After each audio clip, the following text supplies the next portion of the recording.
You raised them, you gave them everything, but now you sleep in the guest room of your own life. Have you ever wondered why, after moving in with your adult children, you feel lonelier than when you lived alone? It's one of the most heartbreaking truths we rarely talk about. The moment you trade your independence for convenience, you risk losing something even deeper: your sense of self. This video isn't about blame. If you're over 70 or nearing that age, I invite you to watch closely, because we're uncovering 9 subtle but powerful ways this decision, often made with love, can slowly chip away at your freedom, your voice, and your dignity. Stay with me until the end, because this might be the most important conversation you have for your future peace. Way 1. Loss of personal space and identity. One of the first things that disappears when you move in with your children is your own space. Not just the physical room you sleep in, but the sense of ownership over your life and your surroundings. When you give up your home, your routines, and the familiar corners of your day, it doesn't always feel like a loss at first. You tell yourself it's just a change of scenery, a practical shift. But as time passes, you begin to realize you no longer have a place that truly feels like yours. Everything around you starts to belong to someone else. The kitchen, the living room, even the thermostat settings. You find yourself asking before you open a cabinet, or worrying about whether your favorite chair is taking up too much room in a house that isn't really your own. And gradually, a quiet question starts to form inside. Where do I fit in now? It's not about ungratefulness or conflict. It's about how space anchors our sense of self. Your home over the years becomes more than walls and furniture. It holds your rhythms, your memories, your dignity.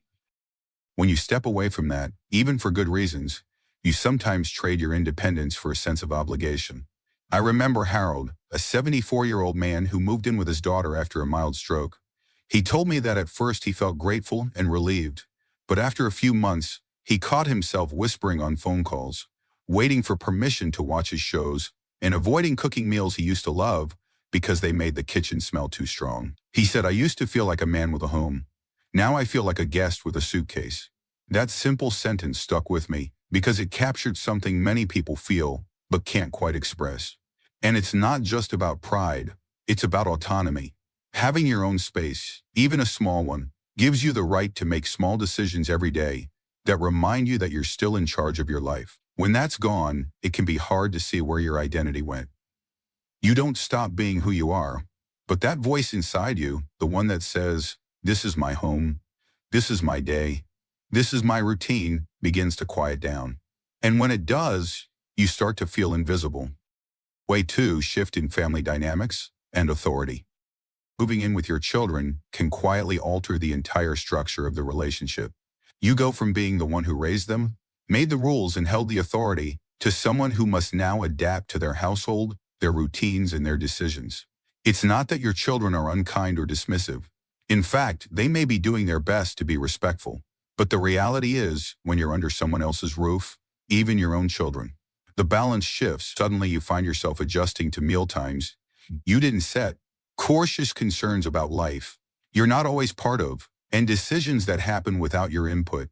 You may even notice your opinions being gently brushed aside or dismissed altogether. Not out of malice, but out of habit. The same child who once asked for your advice now moves forward with their plans, assuming you'll simply go along. For many older adults, this change feels subtle at first, but over time, it creates a quiet discomfort that grows. You're no longer the person people turn to for guidance. You become the person they update after things have already been decided. I think of Irene, a 72-year-old woman who moved in with her son and daughter-in-law after her lease ended. She was happy at first, grateful even, but as time passed, she started to notice something. Her role in the family had changed. They didn't ask her what she thought about weekend plans. They didn't include her when talking about household purchase. One evening, she sat in the living room while her son and his wife discussed selling the car she once used to drive, just talked about it like she wasn't there. That night, she told me, "I raised him to be independent. I just didn't expect to feel so irrelevant in the process." This isn't about wanting control. It's about dignity. The authority you once held came from love, responsibility, and experience. Losing that, especially when it happens quietly, can feel like you're disappearing from the inside out. And when your voice starts to fade in the very family you built, you begin to question where you stand. It's not just a shift in roles. It's a shift in respect and in how you see yourself. Way 3. Disruption of long-standing habits and daily rhythms. When you've spent decades shaping your own life, setting your routine, building habits that fit your personality and needs, those small, consistent patterns become more than just wish. They become a rhythm, a form of self-care, and even a kind of therapy. But when you move in with your children, even the simplest routines can vanish overnight. What time you wake up, when you eat, how you take your coffee, the background music, you find yourself adjusting not just to someone else's schedule, but to a lifestyle that may be louder, faster, or simply unfamiliar. The pace of the household becomes the new tempo, and you try your best to keep up without stepping on any toes.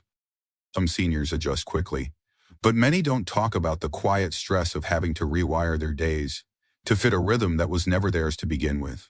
And even when they do, they often feel guilty for missing things that, from the outside, seem small.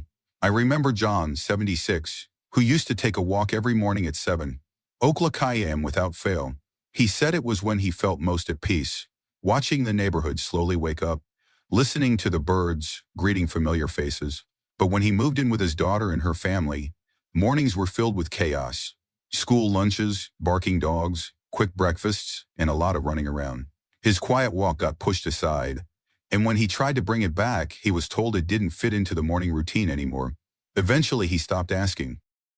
In that silence, that decision to stop requesting something he loved, was the beginning of a long series of compromises that chipped away at how he felt about himself.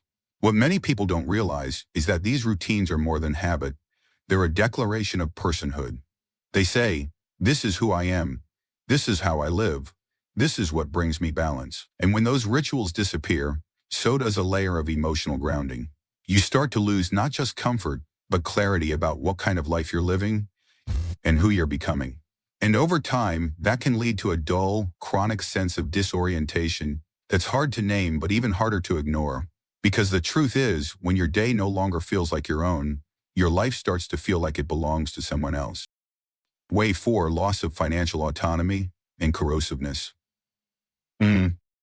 One of the most overlooked consequences of moving in with your children is how it can gradually affect your financial independence.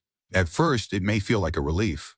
You're saving money on rent, utilities, maybe even food.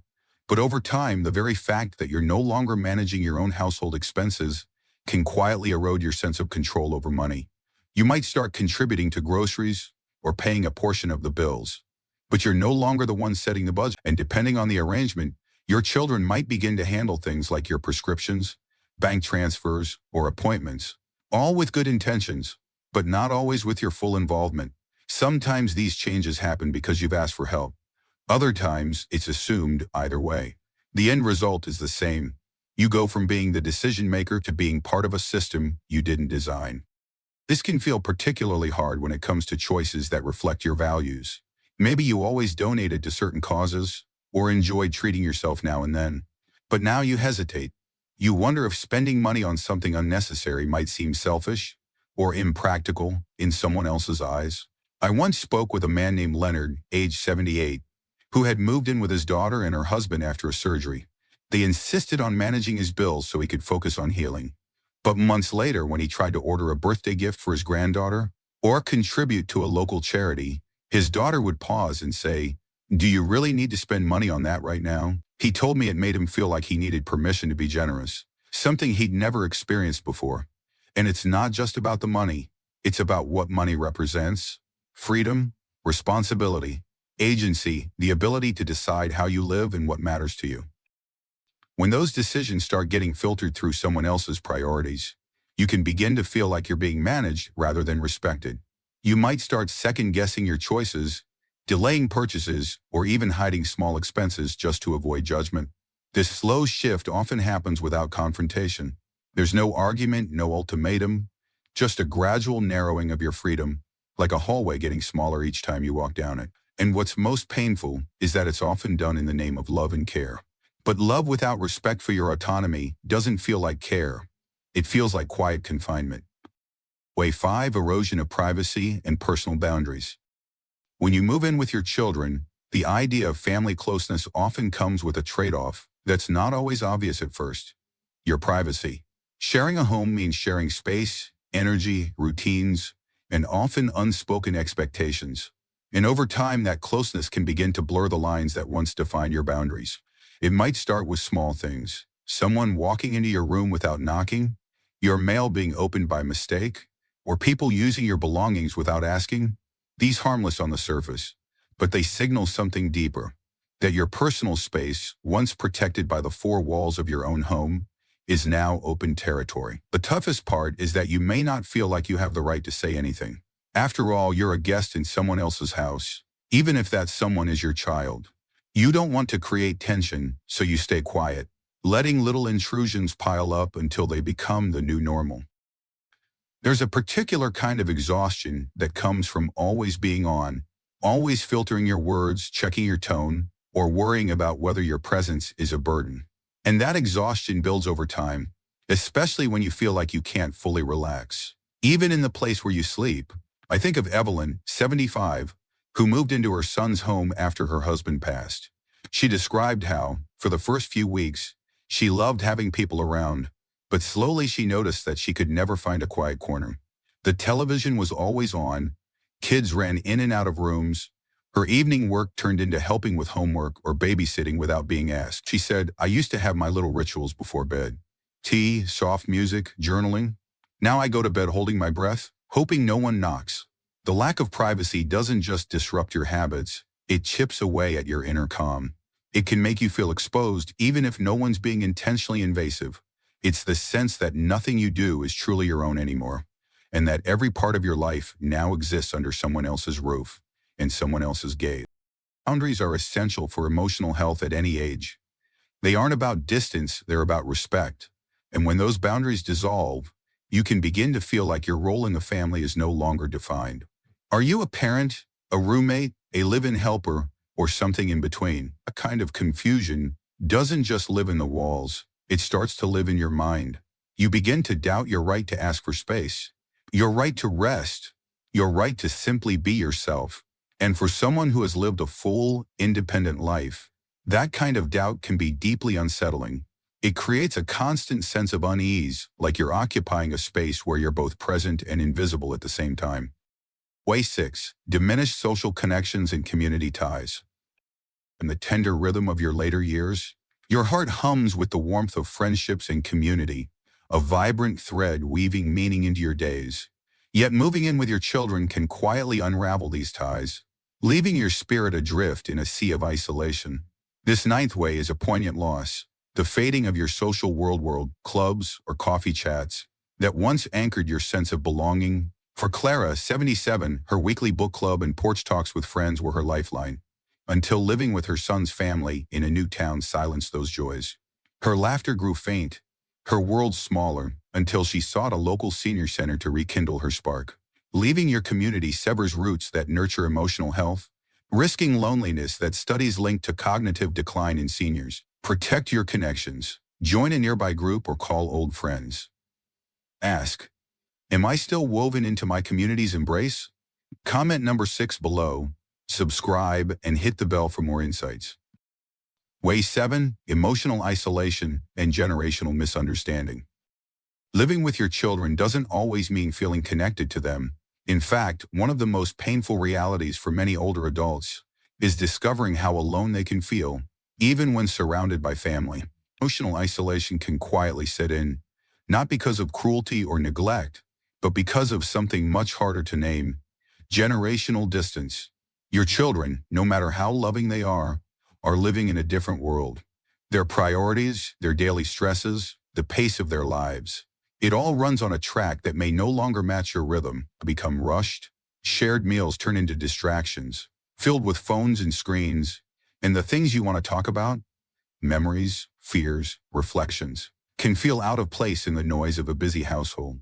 You may sit in the same room but feel like a visitor from another time. And even when someone asks how you're doing, you hesitate to answer honestly. You don't want to sound dramatic or worse, ungrateful, so you smile, nod, and say you're fine, even when you're not.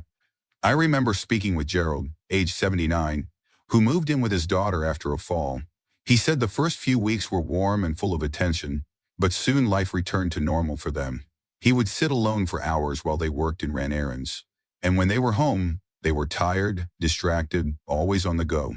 One evening, he shared a story about his time in the Navy, something he hadn't talked about in years, but halfway through, his grandson interrupted to ask for the Wi-Fi password, and the moment was gone.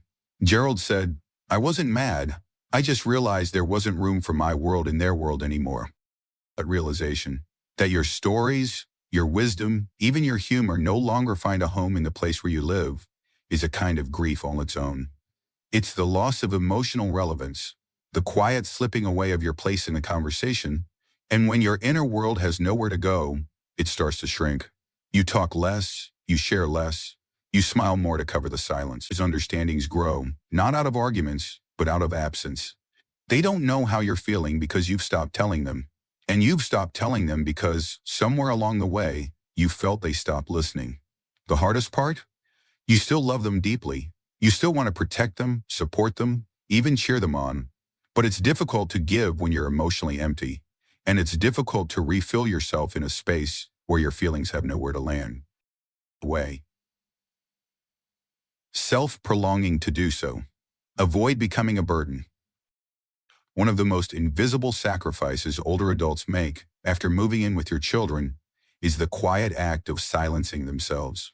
You stop voicing your needs, you stop expressing your discomfort, and you do it not because you don't feel those things, but because you're afraid of becoming too much. Even in the most loving households, that fear can creep in.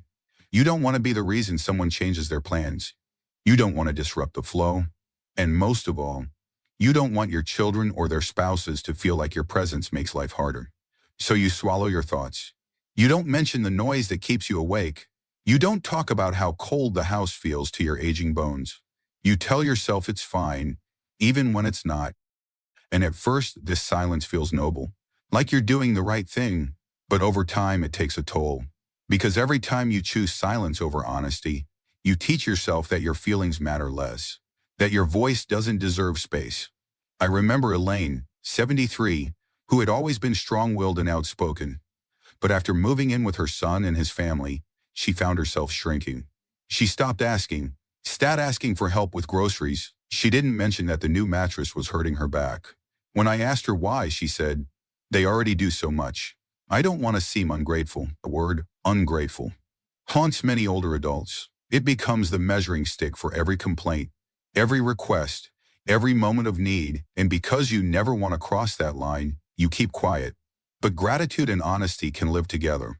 Being thankful doesn't mean you stop being human, and suppressing your voice doesn't protect your family. It disconnects you from them.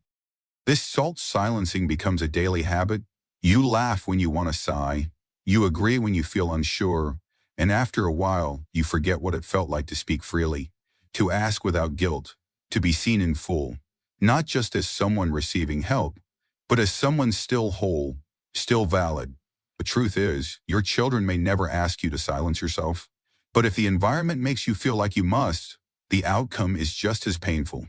It becomes a quiet form of self-effort, not because anyone demanded it, but because love made you afraid to take up space.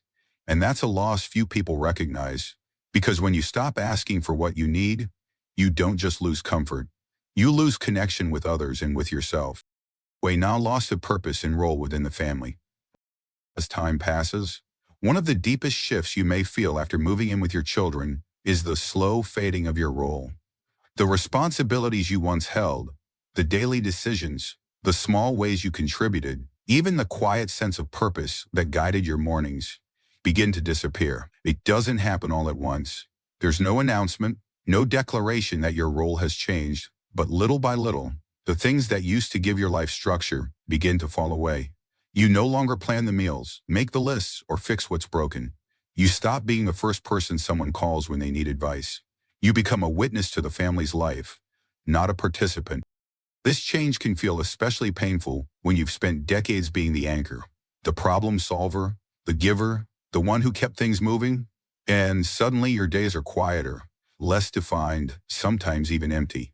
There's a loneliness in that shift, not that comes from being alone, but the kind that comes from feeling unneeded. I remember a man named Charles, 81, who had always been the one to mow the lawn, balance the checkbook, and fix the kitchen sink without anyone asking. After moving in with his daughter, he tried to offer help, but they often replied with, "Don't worry about it," or "We've got it." At first, he appreciated the rest. But over time, the lack of responsibility began to gnaw at him. He said, and that feeling, that longing to be useful, is not about ego. It's about meaning. We are wired to need purpose, no matter our age. And when that sense of usefulness fades, our days can start to feel weightless. Even when your family means well, when they try to make your life easier, they may unintentionally take away the very things that kept you feeling grounded. And when you no longer feel essential, when you no longer have a role, it's easy to start wondering why you're even there. Not in a dramatic way, but in a quiet, aching way. Because without a role, you lose a piece of your identity. You stop seeing yourself through the eyes of who you once were and start seeing yourself through the lens of what's missing. And that, more than anything, is what makes the sacrifice of moving in with your children so complex. It's not about the space, energy, or the routines. It's about the slow disappearance of your place in the story you once helped write. If no one has told you this lately, you still matter. You are not a burden. Your story is not finished. And your comfort, your routines, your right to be heard, they don't vanish just because your address changed. Today we uncovered truths that many seniors feel, but few dare to speak. But now that you know you have power, the power to set boundaries, to reclaim the identity that belongs to you. Now, I'd love to hear from you. Which of these 9 signs spoke to you the most? Drop it in the comments. We read every single one. If this video helped you see your situation more, please like, subscribe, and share it with someone who might need it too. And don't forget, the next video might be the missing piece that helps you rebuild the life you want, not the one others expect. We'll see you there.